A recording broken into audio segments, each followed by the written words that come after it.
Great. Thanks to the organizers, especially Qingkai and Charles, for the invitation to speak at the forum. So I've been looking forward to it, and also thanks for Qingkai for that introduction. So I'm looking forward to a lot of interesting discussions. So if you were at my keynote yesterday, there will be some overlaps. But I guess the benefit will be to help make the points even stronger.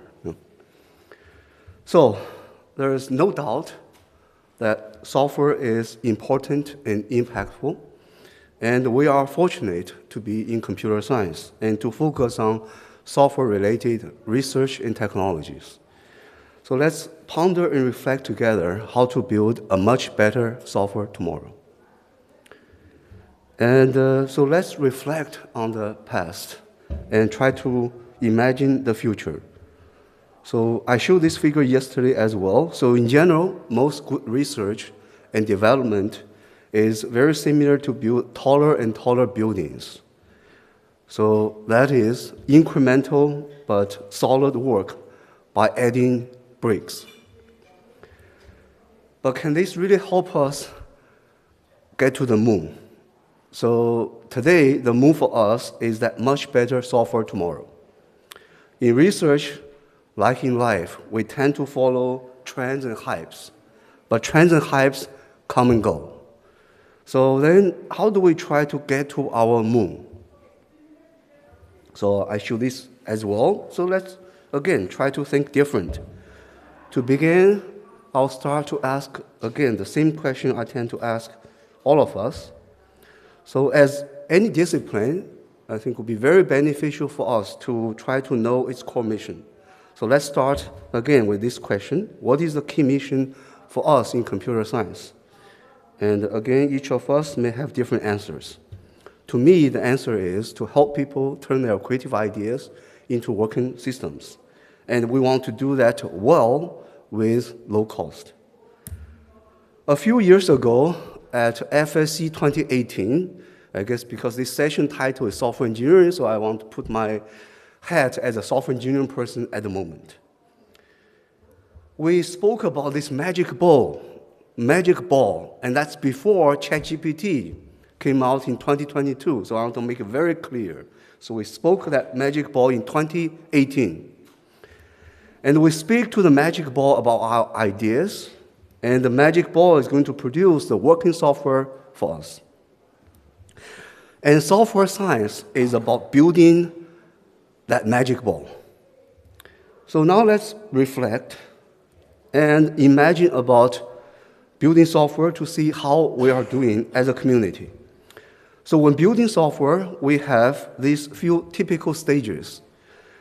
Gather requirements from the users, design the system, carry out the actual implementations, perform testing and validation, and to make sure our software is doing what we expect, and maintain the software and so on. In doing so, we have a few desired goals. For example, we want to build software that people want and love to use, and we want to build software at low cost. We want to build software that is reliable, secure, and scalable, and so on.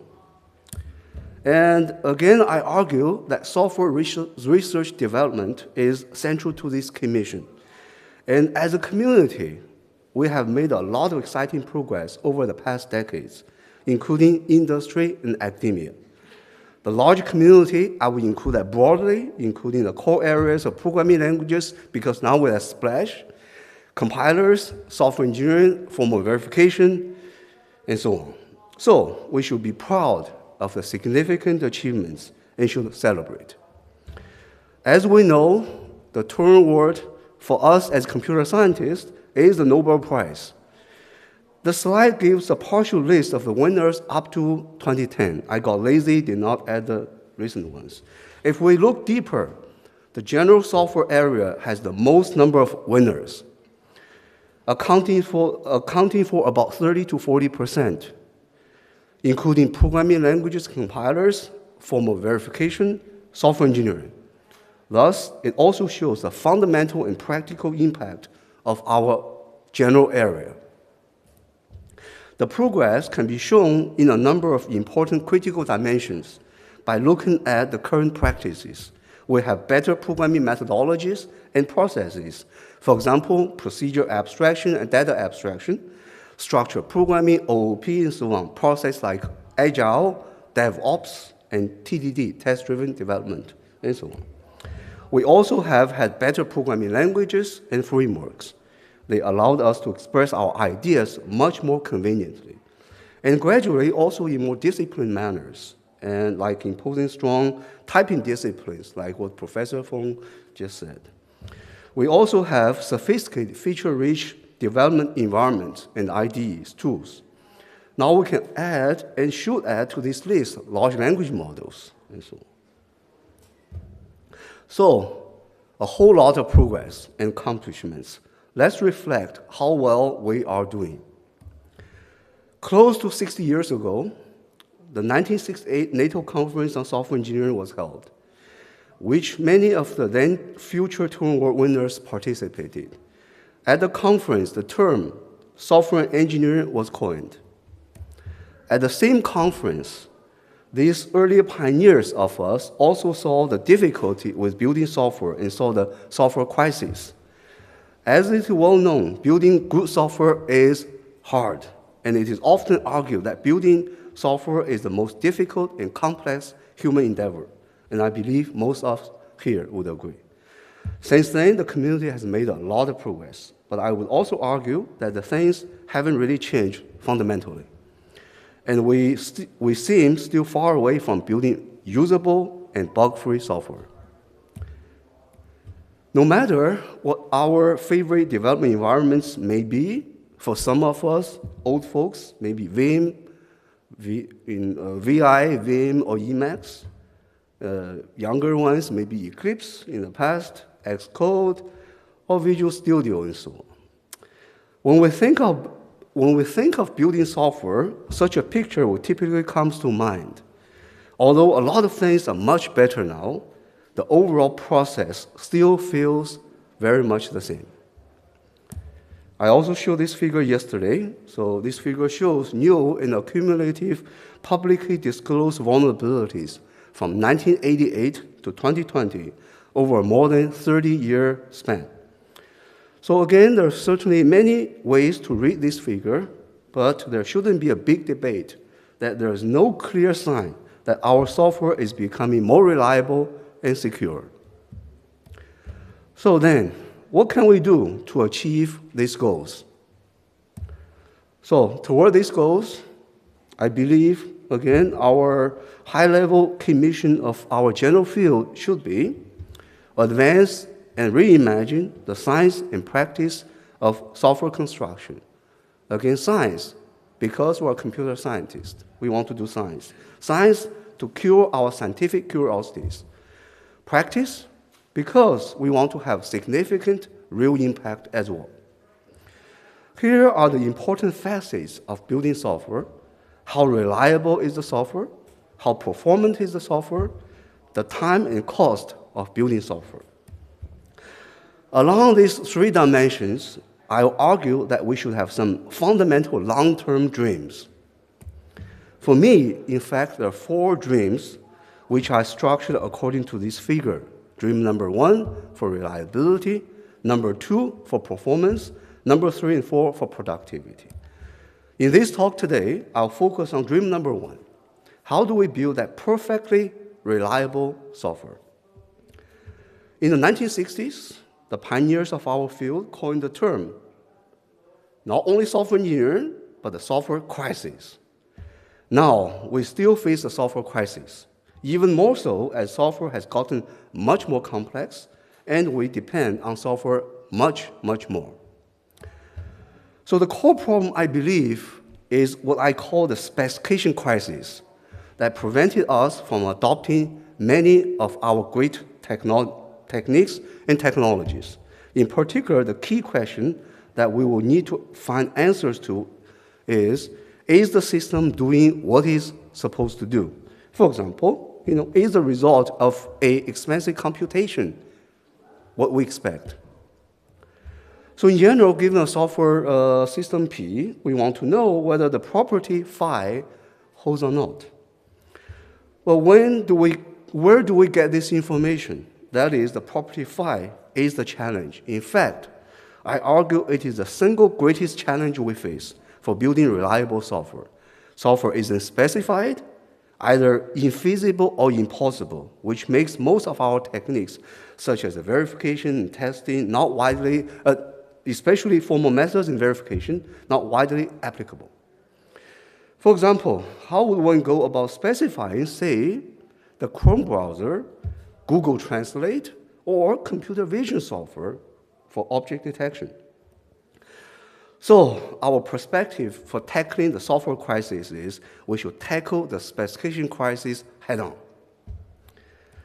When we talk about software testing, analysis, and verification, it is difficult to avoid this well-known quote from Edgar Dijkstra, who was the main and strong proponent of structured programming. He said, program testing can be used to show the presence of bugs, but never to show their absence. In theory, this is completely true. On the other hand, testing is still they and will likely to be the main software validation approaches, even if we speak about critical software systems. So as a thought experiment for all of us, imagine that this hanging piano is controlled by a piece of software that is claimed to be proved 100% correct. Would you be comfortable enough about this claim to feel safe to sit under the piano? A relevant quote from another pioneer, Don Knuth: "Beware of bugs in the above code. I have only proved it correct, never tried it." Another quote from Andy Hunt, a popular author on software development: "No one in the brief history of computing has even written a piece of perfect software, so it is unlikely that you will be the first." So solid software first needs to have solid software foundations. What are these foundations? Compilers, databases, operating systems, crypto libraries, and theorem provers, and so on. If these foundations are buggy, any software based on them will also be buggy. And these turn out to be excellent domains for us to solidify first. We have a lot of things. We have compilers. We have databases like SQLite and MySQL, so on. The Android framework for building mobile apps, the GNU scientific library, and modern theorem provers. Many of us use and love like SMT solvers like these three or CVC5.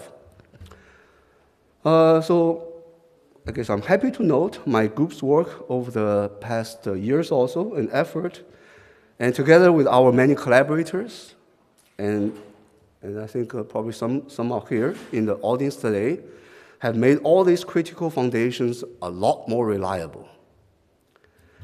So you may wonder, what bugs are we speak of, and how bad they could be? Here are a couple of compiler bugs, and one for LLVM, which is a compiler infrastructure behind many languages, including the beloved language Rust and so on. And the other for GCC, still the most widely used C and C++ compilers. The test programs are very simple, but LLVM and GCC fail to compile them correctly even under -01. We typically use more optimizations at -02 and above.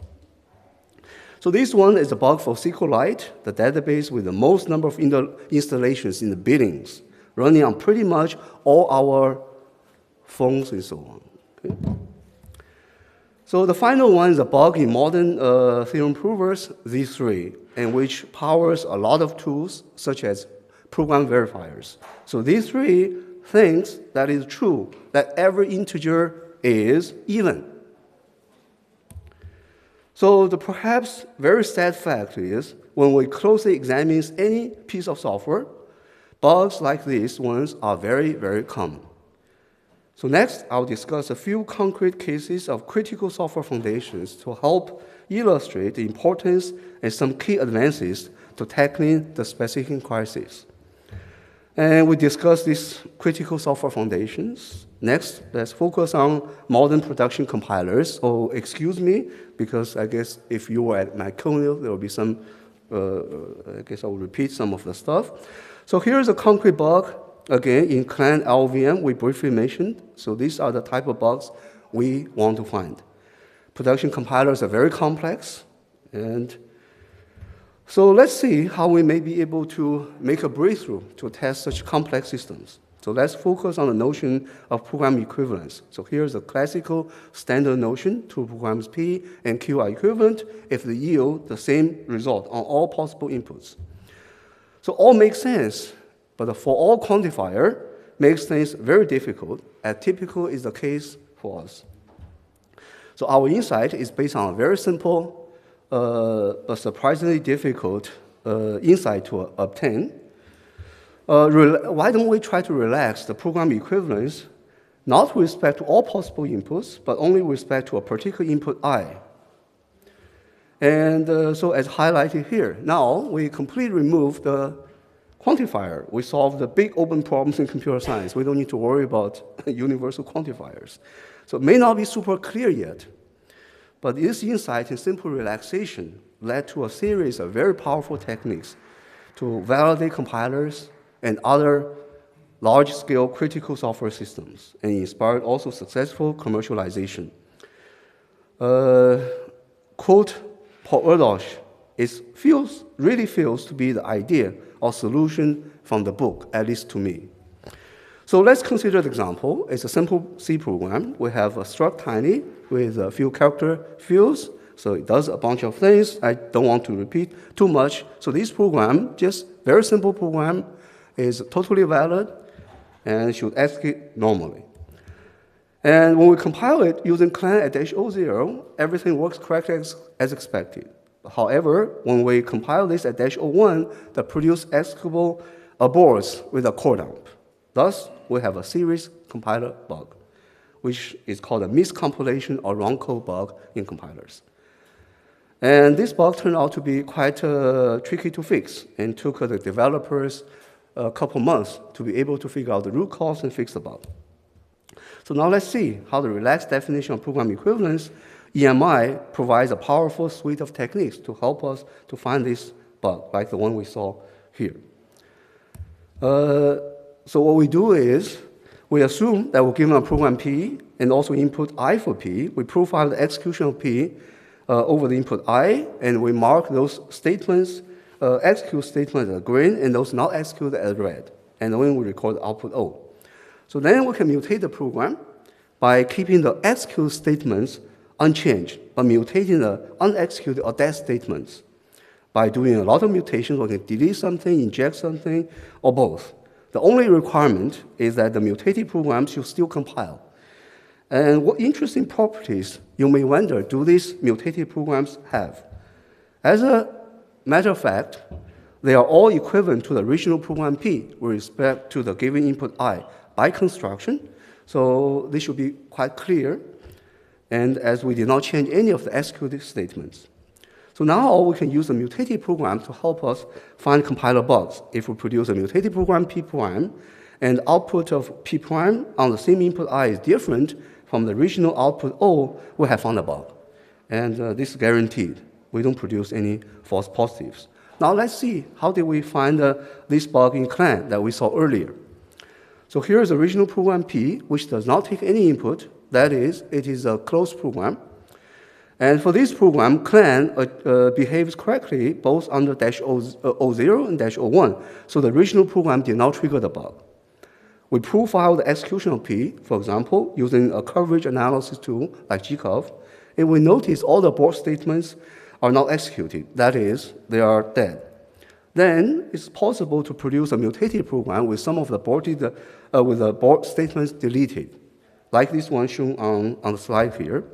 Interestingly, this mutated program now triggers a bug in clan, a miscompilation bug at -01. So usually this program is very big. We need to apply a test input reduction, and this is the one that we reported. And also, this program is very small. You may wonder, why? clan ever miscompiled this simple piece of code, even at -01. So it turns out to be quite interesting. First, when calling the foo with the parameter s in the main function, an optimization called GVN, global value numbering, decides that it's better to change the struct with 3 character loads into one 32-bit integer load. So turning 3 loads into 1 load, that seems to be a very smart thing to do.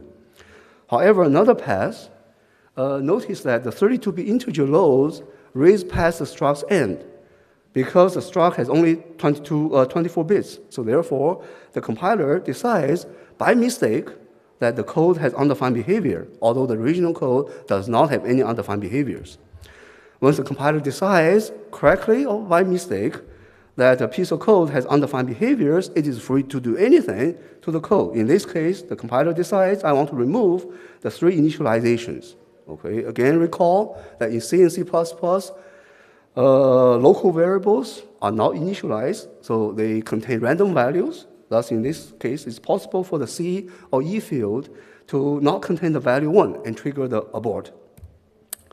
A small puzzle for us to ponder over how come the original C program does not trigger the bug, but the mutated program with only a few abort statements deleted trigger the bug.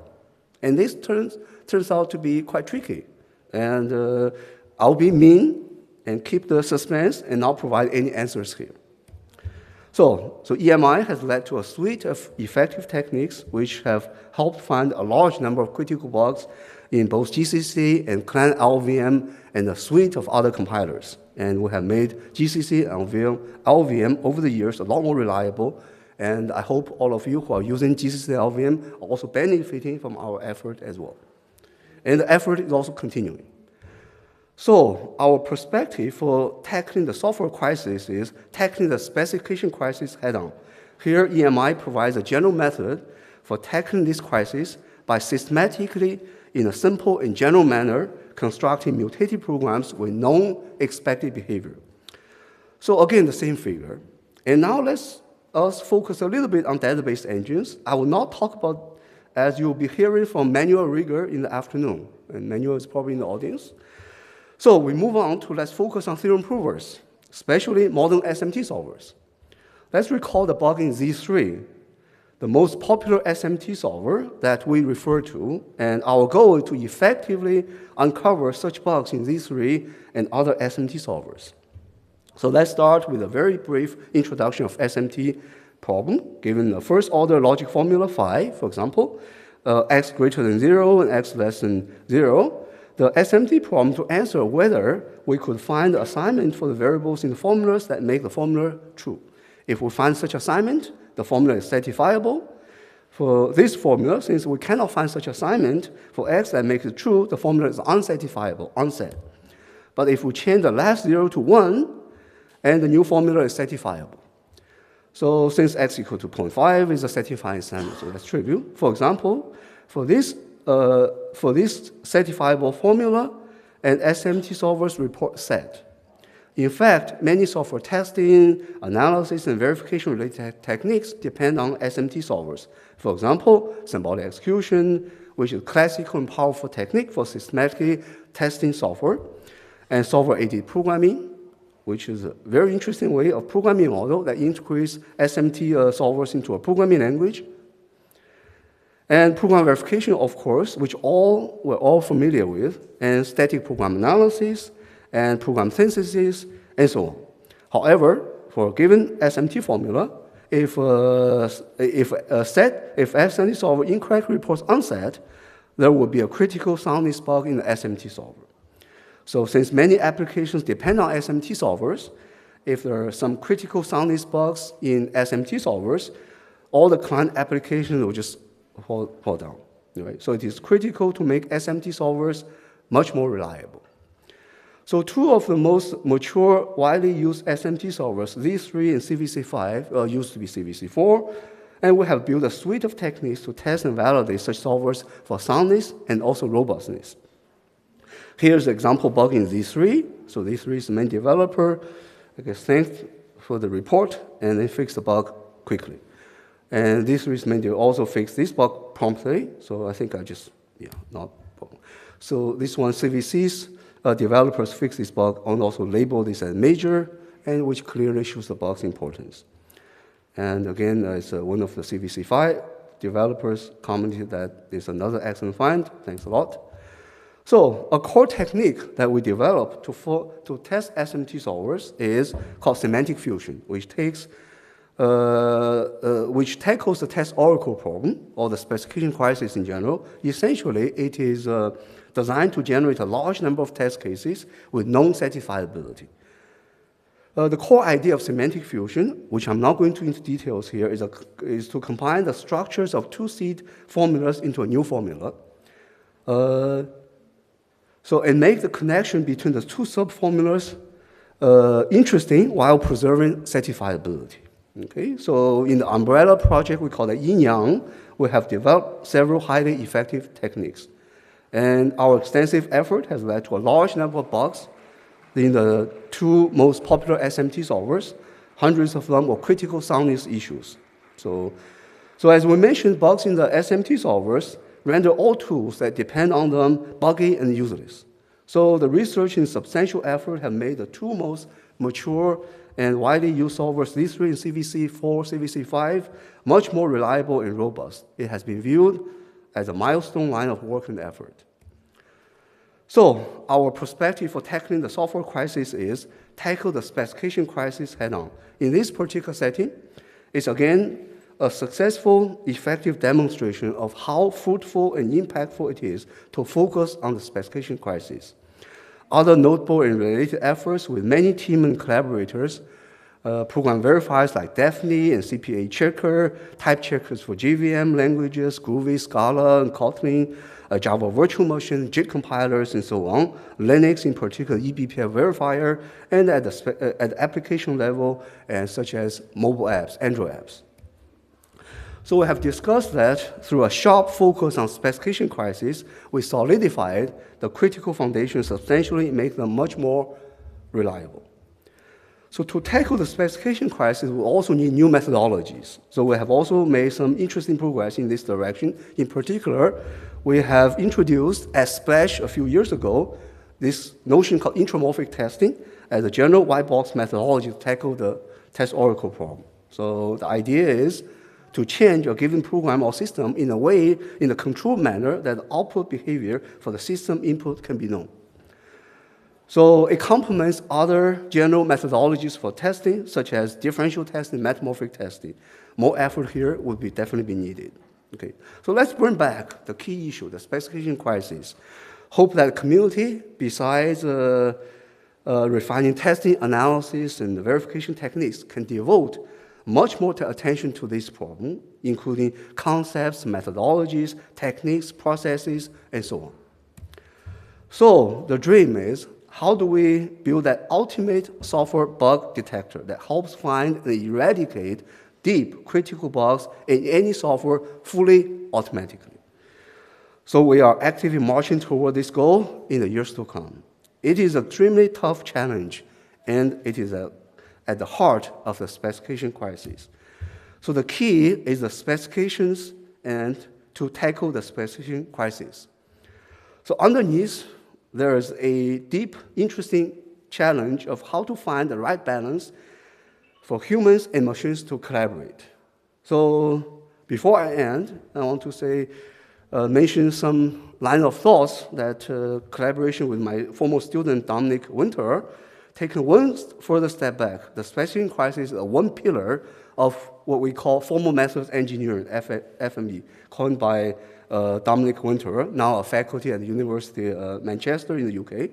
So like software engineering is the discipline for building high-quality software. Formal methods engineering aims to be a discipline for practically usable formal methods, and with formal methods broadly interpreted. Okay. And first pillar, we need to have awesome tools. That is, making our tools as powerful, reliable, and usable as possible. Second pillar, we need to have awesome specifications. That is, to tackle the specification crisis, which is the focus of my talk today. Third pillar, we need to have awesome utility theory. That is, to develop a general theory to balance the costs and benefits of utilizing a diverse set of techniques and tools that we have. So, exciting future ahead, many difficult challenges, and exciting opportunities. Together, we can build a better software tomorrow. So, before I end, just take a couple of seconds. I'd like to thank my current group at ETH and all the former members, both from UC Davis and ETH, and all our collaborators who influenced and shaped my thinking and views. I also hope to challenge all of us here to aim for innovative, high-impact work. Let's all follow our hearts and passion and go for our individual defining signature work. Let's keep our field at the core of computer science. Thank you very much for your attention. I look forward to the questions and discussions.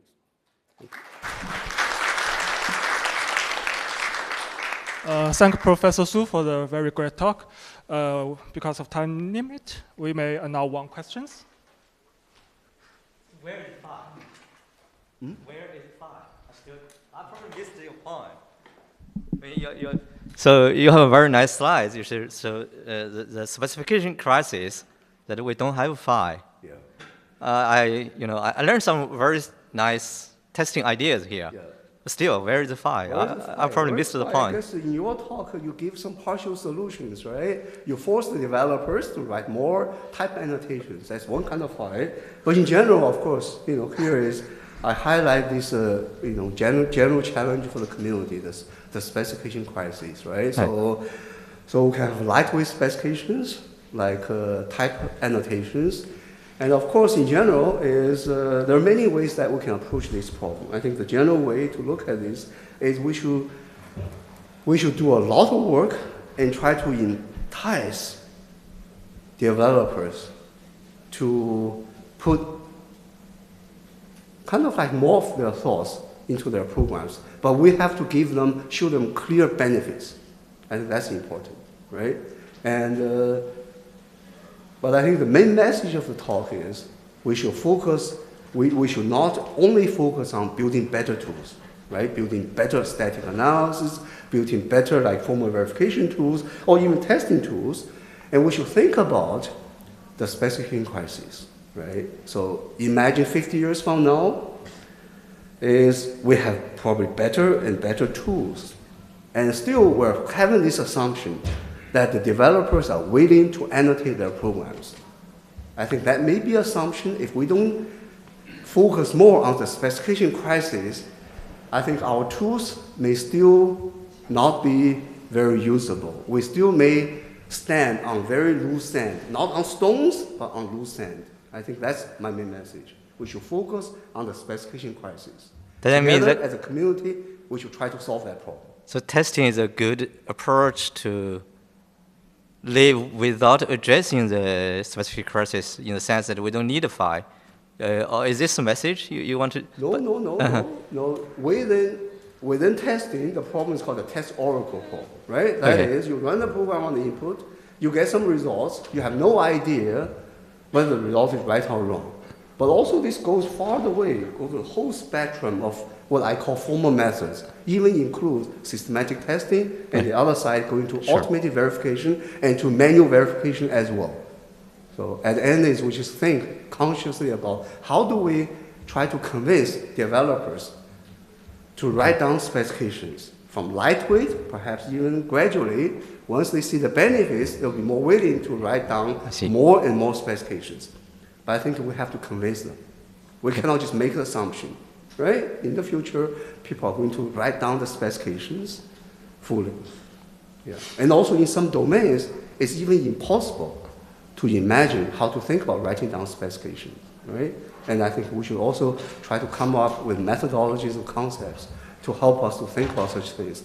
Again, rather than only focus on building more powerful tools, we should shift also our effort to think about how do we tackle the specification crisis. I think that's a message I want to deliver. Okay, yeah, we can take this offline. offline. Not providing solutions. Okay, yeah, thanks. Okay, because time limit, we can't allow more questions. So if you have questions, we can discuss with Professor Su during the lunch. Okay.